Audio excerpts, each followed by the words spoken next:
Depuis l'assassinat du colonel Kadhafi par les forces de l'OTAN et de Nicolas Sarkozy, les négociations ont été engagées par des autorités françaises et les groupes armés de Benghazi, en Libye, qui résistaient contre les frappes impérialistes de cesser le combat et de venir s'installer au Sahel avec armes et bagages.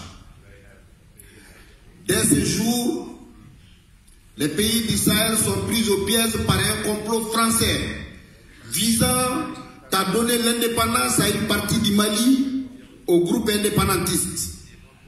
Très vite, le terrain a été occupé par des terroristes venus d'horizons différents, AQMI, Moujao, Amsardine et autres. Le 11 janvier 2012, l'opération Serval est intervenue tout en épargnant le chef rebelle Yada Gali et de sa troupe de quitter les lieux de frappe quelques heures avant l'intervention. Il se repliait avec 500 pick-up lourdement armés et s'est installé royalement à Kidal sous la protection française. Car lui aussi, Yada Gali est un agent de renseignement de la DGC française.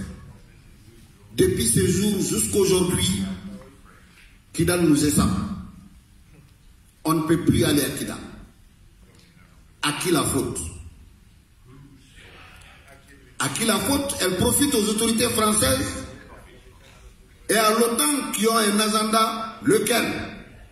L'exploitation de nos ressources, or, uranium, pétrole. Quelles conséquences dans nos pays? Nous assistons à la destruction massive de nos bases militaires et de nos engins de guerre, avec des tueries de centaines et des centaines de nos soldats par des mercenaires à la solde de la France.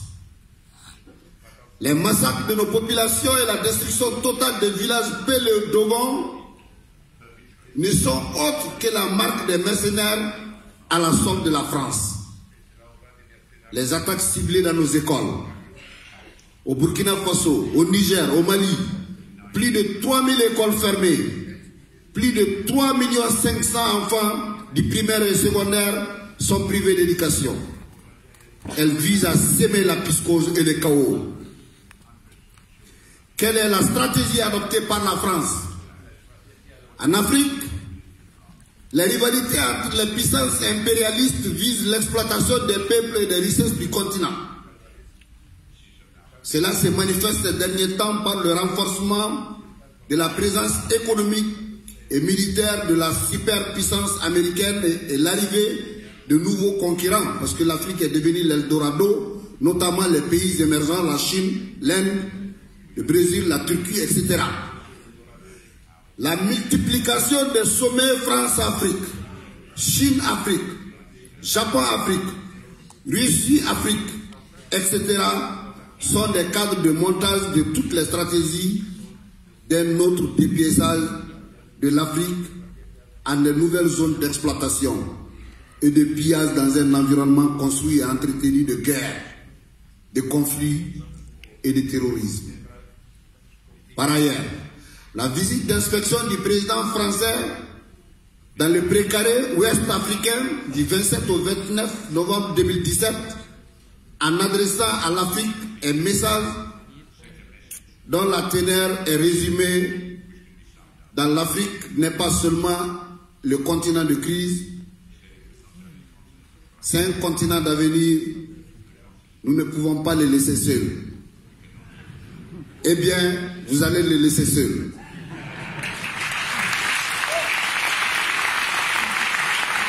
Et l'un des indicateurs de velléité de rattrapage, de répartage de l'Afrique en zone d'influence et de conflits impérialistes. Les peuples de la sous-région refusent la misère, l'exploitation de la bourgeoisie alliée à l'impérialisme international et développement des luttes de plus en plus massives pour le pain et la liberté. Notre système sécuritaire au Mali est contrôlé par la France. En effet, Le brigadier général est le chef d'état-major des forces. Elle est le chef d'état-major des forces de la MINUSMA, c'est un Français. Le chef du bureau de la MINUSMA à Kidal est un Français. Le directeur général adjoint de la police de la MINUSMA est un Français. Le conseiller principal de la sécurité de la MINUSMA est un Français. Le premier responsable de la MINUSMA du Mali, le Tchadien Anadif, est de nationalité française. Oui. Eh bien, c'est vrai. Un conseiller spécialiste de la sécurité a été recruté par le président de la République du Mali et aussi un Français. Le terrorisme au Sahel est un mensonge d'État. Les autorités françaises disent tout sauf la vérité sur ce combat contre le terrorisme au Sahel. Ce qui se passe sur le terrain, ce sont des mercenaires à la solde de la France qui opèrent et qui sèment le chaos dans nos villages et villes. En réalité, le mensonge sur l'accident d'hélicoptère a pour but de camoufler les vraies causes réelles des 13 soldats tués récemment. D'où une véritable campagne médiatique et de récupération politique. Ça ne marchera pas parce que dans les jours à venir, nous allons mener nous-mêmes des investigations pour vous dire toute la vérité sur ce qui s'est passé.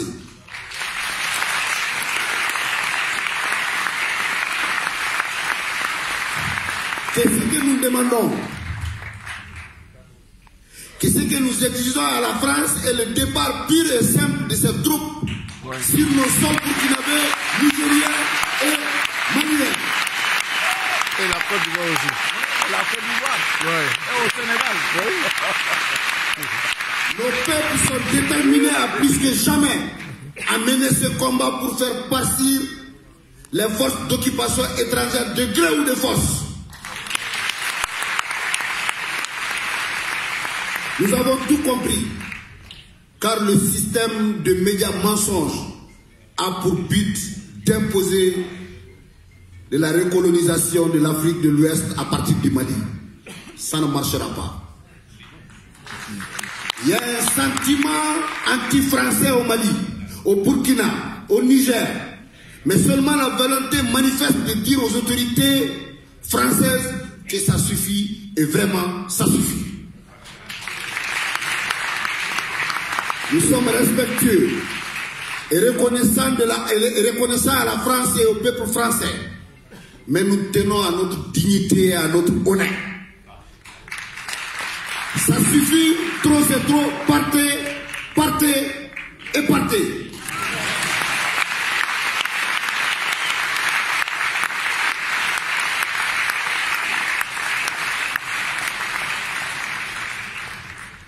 Nous demandons à Emmanuel Macron de s'occuper de la France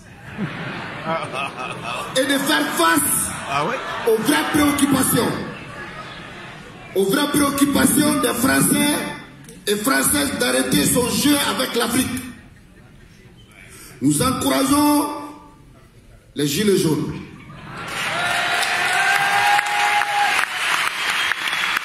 Nous encourageons vivement la grève générale du 5 qui sera déclenchée le 5 décembre. Continuez, résistez, ne lâchez rien. Le lendemain meilleur est permis. Enfin, nous disons aux autorités algériennes de libérer immédiatement Louzahanan. Libérer immédiatement et sans condition,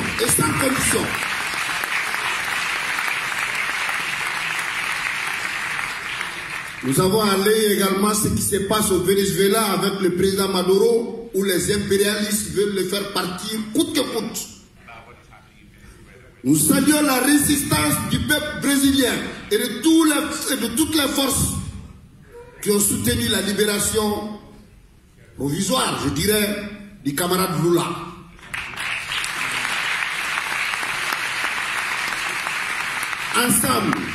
Ensemble, je dis, un monde meilleur est possible. Camarades, je vous remercie.